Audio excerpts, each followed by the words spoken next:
بسم اللہ الرحمن الرحیم وبہ نستعین والصلاة والسلام علی سیدنا محمد وعلی آلہ وصحبہ اجمعین اما بعد۔ شہر عزیز مالیگاؤں کے تمام بھائیوں اور بہنوں، السلام علیکم ورحمۃ اللہ وبرکاتہ۔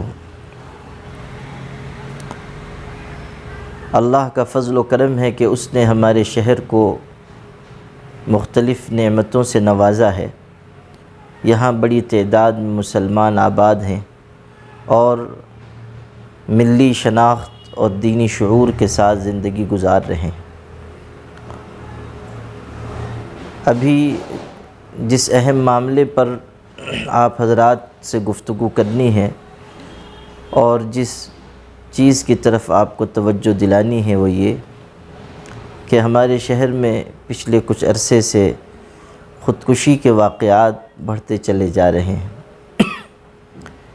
ایک حساس شہر کے لیے، دینداری کے نام سے پہچانے جانے والے شہر کے لیے یہ بات بہت ہی نامناسب ہے کہ وہاں لوگ مختلف مسائل اور حالات کا شکار ہو کر چھوٹی چھوٹی وجوہات کی وجہ سے یا معاشی تنگی کی وجہ سے یا گھریلو الجھنوں کی وجہ سے اپنے آپ کو ہلاک کر لیں اور خودکشی کی راہ پر چلے جائیں۔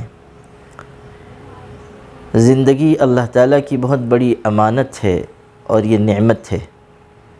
کہتے ہیں کہ جب تک جان ہے تب تک جہان ہے۔ زندگی اللہ تعالیٰ کی طرف سے ایک امانت کے طور پر دی گئی ہے۔ اگر ہم اپنی زندگی کو خود اپنے ہاتھوں سے ہلاکت سے دوچار کرتے ہیں تو قیامت کے دن ہمیں اس کا جواب دینا ہوگا۔ قرآن پاک میں اللہ تعالیٰ کا ارشاد ہے، لا تلقوا بأیدیکم الی التہلکہ، خود اپنے آپ سے اپنے آپ کو ہلاکت میں نہ ڈالو، اپنے ہاتھوں سے اپنے آپ کو تباہ و برباد نہ کرو۔ ایک موقع پر ارشاد ہے، لا تقتلوا انفسکم، اپنے آپ کو ہلاک نہ کیا کرو۔ اللہ تعالیٰ رحمت والا ہے، وہ چاہتا ہے کہ انسان اچھی طرح زندگی گزارے، زندگی کے لطف، زندگی کی خوشیاں اٹھائے، جائز حدود میں رہ کر زندگی سے فائدہ حاصل کرے۔ اللہ تعالیٰ نے ہمیں جو موقع عطا فرمایا ہے اسے غنیمت جان کر اللہ کی بندگی کے کاموں میں ہمیں مشغول ہونا چاہیے۔ یہ بات تو سمجھ میں آتی ہے کہ کوئی ایسا شخص جس کا آخرت پر اور اللہ پر یقین نہیں ہے، وہ دنیاوی مسائل کی وجہ سے پریشان یا مایوس ہو کر اپنے آپ کو ہلاک کر لے، خودکشی کر لے۔ لیکن یہ بات سمجھ سے باہر ہے کہ ایک ایسا شخص جس کا اللہ پر اور قیامت کے دن پر ایمان ہے، جو اس بات پر یقین رکھتا ہے کہ اللہ ہر مسئلے کو حل کرنے کی قدرت رکھتا ہے، جو اس بات کو مانتا ہے کہ جب زمین کے سارے دروازے بند ہو جائیں تب بھی آسمان کا دروازہ کھلا رہتا ہے، جو اس بات پر اعتقاد رکھتا ہے کہ ہر طرف اندھیری چھا جانے کے باوجود اجالے کی کرن پیدا کر دینے کی طاقت اللہ تعالیٰ کے اندر ہے، ایسے شخص کا مسائل کی وجہ سے اپنے آپ کو ہلاک کر دینا سمجھ سے باہر ہے۔ یقیناً کبھی ایسی پریشانی آ جاتی ہے کہ انسان کا ذہن معوف ہونے لگ جاتا ہے، کبھی معاشی تنگ دستی کی وجہ سے یا گھریلو الجھنوں کی وجہ سے انسان مایوسی کے قریب پہنچنے لگتا ہے، مگر حل خودکشی نہیں ہے۔ خودکشی مسائل کا حل نہیں ہے، نئے مسائل کو جنم دینے کا ذریعہ ہے۔ ایک گھر جہاں کا کوئی شخص خودکشی کر کے دنیا سے رخصت ہو جاتا ہے، اس کے پیچھے گھر والوں کی زندگی کتنی الجھنوں کا شکار ہو جاتی ہے۔ ایک بدنامی کا داغ بھی ان کو ہمیشہ کے لیے لگ جاتا ہے۔ کسی کا بیٹا، کسی کا بھائی، کسی کی بہن خودکشی کر کے دنیا سے رخصت ہو جائیں تو پیچھے رہ جانے والوں کے لیے ایک ایسی ذلت، عار اور شرم کی بات ہوتی ہے۔ سمجھنا چاہیے کہ خودکشی مسائل کا حل نہیں ہے، نئے مسائل، نئی پریشانیاں جنم دینے کا ذریعہ ہے۔ پھر یہ بات بھی سمجھنے کی ہے کہ خودکشی کرنے والوں کے لیے آخرت میں بہت بڑا عذاب ہے، سخت سزا ہے۔ حضرت ابو ہریرہ رضی اللہ تعالیٰ عنہ سے مروی ہے کہ حضرت محمد مصطفیٰ صلی اللہ علیہ وسلم نے یہ بات ارشاد فرمائی کہ جو شخص لوہے کے ذریعے اپنے آپ کو ہلاک کر لیتا ہے، مثلا کسی ہتھیار سے، تلوار سے اپنا پیٹ پھاڑ لیا، اپنے آپ کو ہلاک کر لیا، تو ارشاد ہوا کہ جو لوہے کے ذریعے اپنے آپ کو ہلاک کر لیتا ہے، کل قیامت کے دن جہنم میں ڈالا جائے گا اور وہ ہمیشہ اپنے پیٹ میں لوہا گھونپتا رہے گا، یعنی یہ اس کی سزا ہوگی۔ جو شخص زہر پی کر ہلاک ہو جاتا ہے، ارشاد ہوتا ہے کہ وہ جہنم میں ہمیشہ زہر پیتا رہے گا، یہ اس کی سزا ہوگی۔ جو شخص کسی پہاڑ سے اپنے آپ کو گرا کر ہلاک کر لیتا ہے، یا مان لیجئے کسی عمارت سے کود کر جان دے دیتا ہے، حدیث میں ہے کہ وہ جہنم میں ہمیشہ اوپر سے گرتا رہے گا، یعنی یہی اس کی سزا اس پر مسلط کر دی جائے گی۔ جس طرح اس نے دنیا میں اپنی زندگی کو ہلاک کیا، اپنی زندگی کو تباہ کیا، اسی طرح کی سزا آخرت میں اس پر مسلط کر دی جائے گی۔ غور کرنے کی چیز ہے کہ دنیا کی چند روزہ مصیبت کے خاتمے کے لیے اگر کسی نے خودکشی کی اور آخرت کا ہمیشہ ہمیش کا عذاب اس نے مول لیا، تو یہ کیسا خسارے کا سودا ہے۔ اس لیے ہر شخص کی یہ ذمہ داری ہے کہ وہ اپنی زندگی کو اللہ کی امانت سمجھے، اور جو مسائل آئیں ان کا مقابلہ کرے، جو حالات آئیں مضبوطی کے ساتھ ان کے سامنے کھڑا رہے۔ نبی کریم صلی اللہ علیہ وسلم نے ارشاد فرمایا، استقبلوا امواج البلاء بالدعاء، کہ جو بلا اور مصیبت کی موجیں ابھر کر آ رہی ہیں، تم دعا کے ذریعے ان کا استقبال کرو، یعنی دعا کو ہتھیار کے طور پر اختیار کرو، اللہ سے مانگو۔ اگر معاشی تنگی ہے، گھر کی پریشانی ہے، میاں بیوی کی زندگی میں کچھ اونچ نیچ ہے، آپس میں انبن ہے، یا اور کوئی مسئلہ ہے، تو ہم اللہ کے حضور میں اس کو پیش کریں، اللہ تعالیٰ کے آگے روئیں، گڑ گڑائیں۔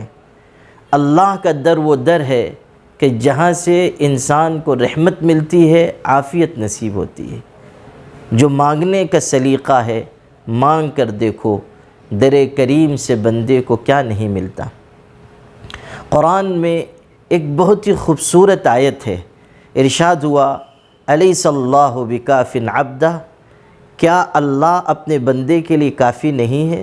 سوال کیا جا رہا ہے، تمام مسلمانوں سے پوچھا جا رہا ہے، انسانوں سے پوچھا جا رہا ہے کہ کیا اللہ کی طاقت اپنے بندے کے لیے کافی نہیں ہے؟ یقیناً اللہ تعالیٰ اپنے بندے کی ہر ضرورت پوری کرنے کی طاقت رکھتا ہے۔ جب اللہ کی یہ قدرت ہے تو ہمارا جو بھی مسئلہ ہے ہم اللہ کے سامنے پیش کریں، ہماری جو الجھن ہے ہم اللہ کی بارگاہ میں پیش کریں۔ انسانوں کے آگے رونے سے مسائل حل نہیں ہوتے، لیکن اللہ کے آگے رونے سے مسائل حل ہوتے ہیں۔ انسانوں کے سامنے ہاتھ پھیلانے سے انسان ذلیل ہوتا ہے، اللہ کے آگے ہاتھ پھیلانے سے اس کی عزت بڑھ جاتی ہے۔ انسان کو مایوس کرتا ہے، مگر انسانوں کا خالق انسان کو کبھی مایوس نہیں کرتا ہے۔ یہ وہ حقیقتیں ہیں جو مسلمان کو ہمیشہ اپنے ذہن میں رکھنی چاہیے۔ مایوسی اس شخص کے اندر پیدا ہوگی جو کفر کی راہ پر چلے۔ قرآن مجید میں ہے، لا تیأسوا من روح اللہ، اللہ کی رحمت سے مایوس نہ ہو جاؤ، اس لیے کہ اللہ کی رحمت سے مایوس تو بس وہی لوگ ہوتے ہیں جو کفر کرنے والے ہیں۔ مومن تو ہمیشہ اللہ سے پر امید رہتا ہے، ایک دروازہ بند ہو تو اس کو یقین ہوتا ہے کہ اللہ دوسرا دروازہ کھول دے گا۔ اگر ایک طرف سے نا امیدی ہو تو دوسری طرف سے اللہ امید کی کرن اس کو دکھاتا ہے۔ اس لیے چھوٹے چھوٹے مسائل کی وجہ سے، دنیاوی الجھنوں کی وجہ سے ہرگز خودکشی نہ کیجیے۔ زندگی کی امانت کو یوں ضائع مت کیجیے، اور اپنے آپ کو اپنے ہاتھوں سے ہلاک کر کے خدا کی بارگاہ میں اس طور پر نہ جائیے کہ زندگی دینے والا خدا آپ سے ناراض ہو۔ اسی کے ساتھ ساتھ جیسا کہ ہمارے صحافی بھائیوں نے بھی بتایا، دوسرے لوگوں نے بھی اس کا اظہار کیا کہ کچھ خودکشی کے واقعات کے پیچھے معاشی تنگ دستی چھپی ہوئی ہے، پریشانی ہے، تنگی ہے، جس کی وجہ سے لوگ خودکشی کر لے رہے ہیں۔ اتنے بڑے شہر میں، اس بھرے پورے شہر میں، جہاں کہ مخیر مسلمانوں کی اچھی خاصی رقمیں فلاحی کاموں پر، مساجد پر، مدارس پر خرچ ہوتی ہیں، ایسے شہر میں بھی اگر معاشی تنگی کی وجہ سے لوگ خودکشی کر رہے ہیں تو یہ ہمارے لیے بہت بڑا لمحہ فکریہ ہے۔ ایک سوالیہ نشان قائم ہو رہا ہے کہ کہیں ہماری محنت میں، خدمت کے کاموں میں، لوگوں تک پہنچنے میں، امداد کرنے میں کسر رہ جا رہی ہے۔ میں اپنے شہر کے مسلمان بھائیوں کو، خاص طریقے پر نوجوانوں کو، مختلف ادارے سے جڑے ہوئے لوگوں کو، تنظیموں کو آواز دیتا ہوں کہ ہم سب سر جوڑ کر بیٹھیں اور غور کریں کہ ان مسائل کو حل کرنے کے لیے کیا اجتماعی شکل بنائی جا سکتی ہے۔ یقین مانیے، اگر ہم نے خودکشی کے پیچھے چھپے ہوئے اسباب کو دور کرنے کی کوشش نہیں کی تو صرف تقریروں کے ذریعے، صرف اپیل کے ذریعے یہ واقعات رکنے والے نہیں ہیں۔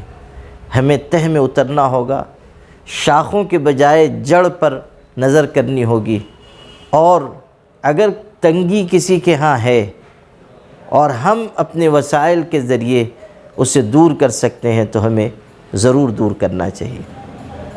مجھے امید ہے کہ شہر کے غیور مسلمان، خاص طریقے پر ہمارے نوجوان، مختلف اداروں، کلبوں اور تنظیموں کے لوگ اس حقیر کی اس گزارش پر ضرور توجہ دیں گے کہ ہم سب سر جوڑ کر بیٹھیں، غور کریں، قدم اٹھائیں، اجتماعی ایک سسٹم قائم کریں، ایک نظام بنائیں، اور خدمت خلق کے کاموں کو اس طور پر پھیلائیں کہ کسی کے گھر میں چولہا بجھا نہ رہے، کسی بیوہ کا سر بغیر آنچل کے نہ رہے، کوئی یتیم گلیوں میں در بدر مارا مارا نہ پھرے۔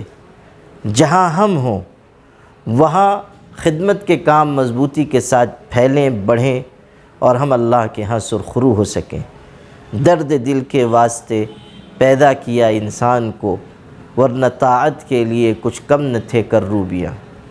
بندگی کے لیے فرشتے بہت کافی تھے، انسانوں کو اس لیے زمین پر بسایا گیا کہ وہ ایک دوسرے کا دکھ درد بانٹیں، ایک دوسرے کی تکلیف میں، دشواری میں کھڑے ہو جائیں۔ جو کسی کا سہارا بنتا ہے، اللہ اس کا سہارا بنتا ہے۔ جو اپنے بھائی کا مددگار ہوتا ہے، اللہ اس کا مددگار ہوتا ہے۔